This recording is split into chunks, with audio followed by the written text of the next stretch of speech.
I'm Greg Waller. I'm a staff doctor with Operation Renewed Hope. And what I would like to do at this point is share with you just a few things that the CDC recommends for people who are traveling to Haiti, specifically in the aftermath of the earthquake. First of all, I want to start with immunizations.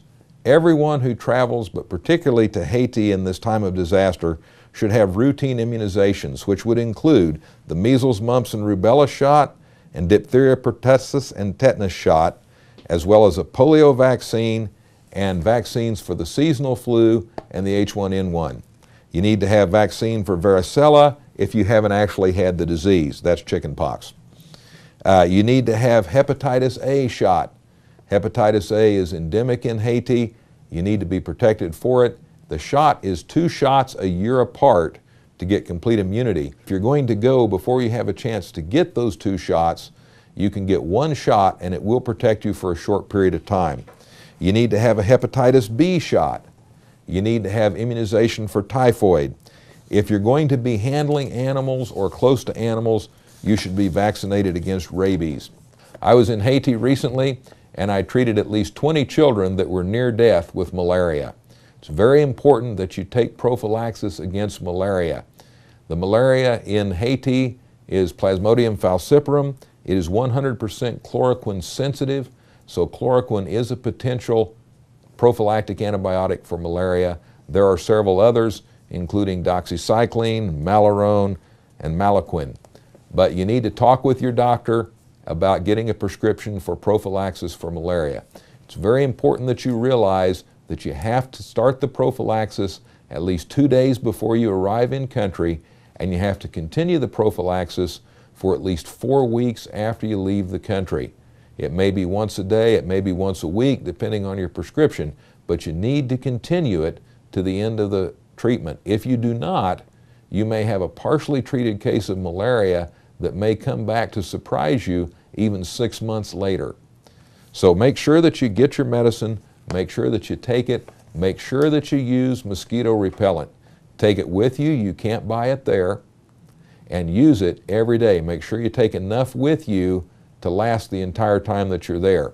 You can get little shirt pocket sized bottles of mosquito repellent and that'll last you about 3 days.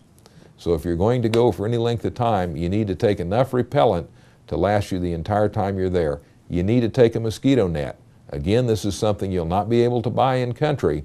I would not sleep in Haiti without a mosquito net under any circumstances. Malaria is a serious disease and it can be fatal. It can also be transmittable to other people through mosquitoes, so you need to be careful that you protect yourself from malaria. Dengue fever, I mentioned in the personal protection lecture. Dengue fever is very common in Haiti. There is no vaccine, there is no prevention for dengue fever except to prevent mosquito bites. And since that mosquito usually bites during the daytime, it's not something that you can protect yourself with by a mosquito net.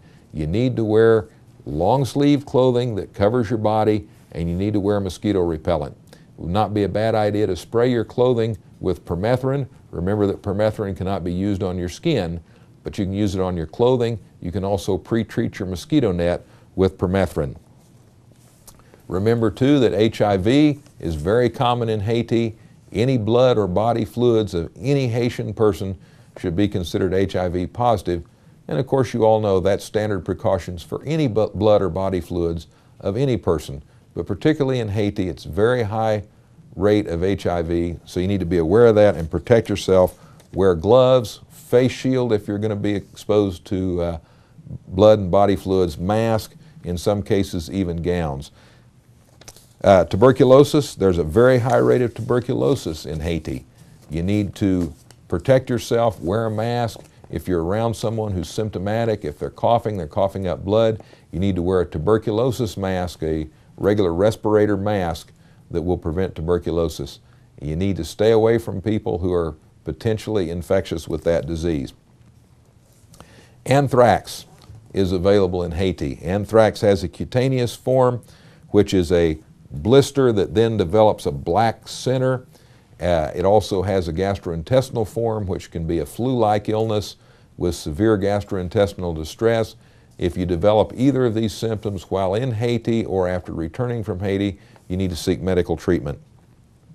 And leptospirosis is also available in Haiti. Any water or soil that's been contaminated with urine could have leptospirosis. Again, that usually will be a febrile type illness. You need to protect yourself from it. Any cuts or scratches need to be covered, and you need to wear protective clothing, and especially keep your shoes on to prevent that disease. There are some things you need to take with you. You should, at the very minimum, have some prophylaxis for malaria and some antibiotic to use in case of traveler's diarrhea. Now, I recommend for mild traveler's diarrhea Pepto-Bismol. You should probably carry that with you. The tablet form is easier to carry than the liquid and is equally effective. And then you should have some antibiotic like Cipro or another fluoroquinolone to be prescribed by your doctor to take in case of traveler's diarrhea. A few other items that are recommended to take.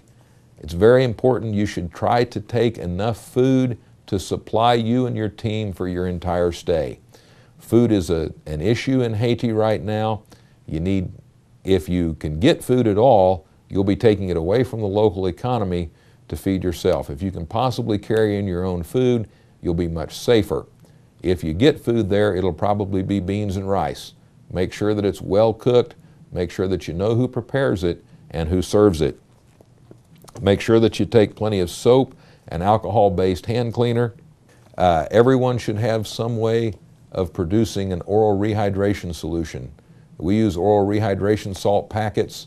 You can use other sport drink mixes that have rehydration salts in them, but you need something to rehydrate yourself in case of diarrhea, and you need something to purify your water.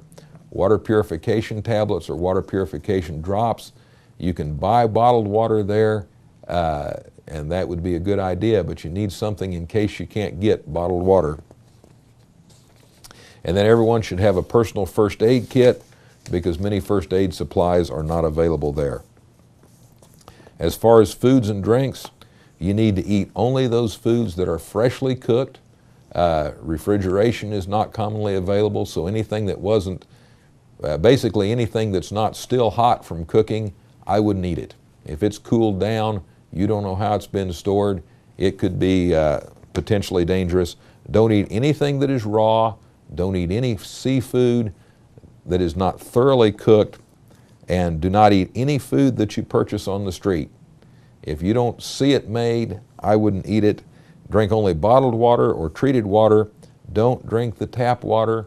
Don't drink fountain drinks, and don't use ice cubes. Remember, ice cubes are just frozen tap water, and the tap water is quite unsafe there.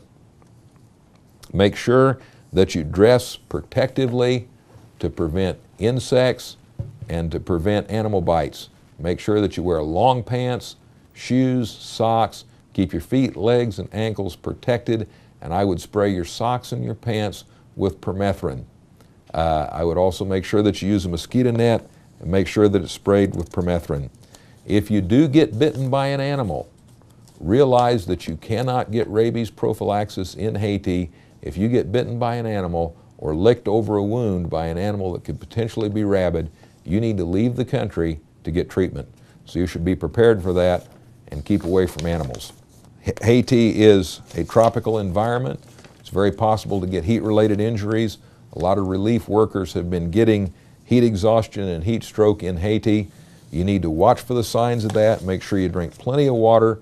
Make sure that you wear appropriate clothing, and make sure that you get in the shade and rest if you start feeling ill.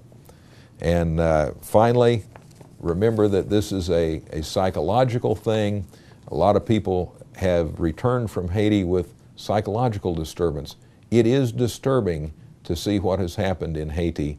You need to avoid the idea of becoming overwhelmed by that.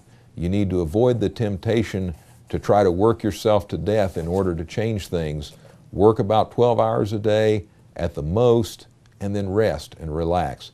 Encourage you to go to Haiti. It'll be a good experience, but I also encourage you to protect yourself. All of the things that I've mentioned in this short talk are available on cdc.gov/travel. there's a special section on Haiti. Thank you.